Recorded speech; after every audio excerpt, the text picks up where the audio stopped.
কারো ক্যান্সার দেখে যদি এই দোয়াটা আপনি বিশ্বাসের সাথে পড়েন, জীবনে কোনোদিন ক্যান্সার রোগে আক্রান্ত হবেন না। অনেক সময় এমন হয়, হঠাৎ বিপদের সম্মুখীন হই আমরা, রেডি হয়ে বের হয়েছে অফিসে, হঠাৎ অ্যাক্সিডেন্টে পড়ে যাই, হঠাৎ পেটের ব্যথায় অজ্ঞান, এরকম হয় না? আপনাদের হয় না? বিষ্ণু ইসলাম বলেন, আকস্মিক দুর্ঘটনার বিপদ থেকে যদি কেউ বাঁচতে চায়, সকাল সন্ধ্যা যেন প্রত্যেকে এই দোয়াটা পড়ে।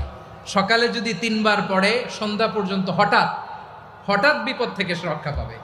Two be protected from sudden calamity, sudden disaster, sudden calamity, হঠাৎ বিপদ, হঠাৎ ভয়ঙ্কর কোন আকস্মিক বিপদ থেকে আল্লাহ বাঁচায় দিবে। সকালে পড়লে সন্ধ্যা পর্যন্ত প্রোটেক্টেড, সন্ধ্যাবেলায় যদি 3 বার পরে সকাল পর্যন্ত প্রোটেক্টেড। সুবহানাল্লাহ পড়ে।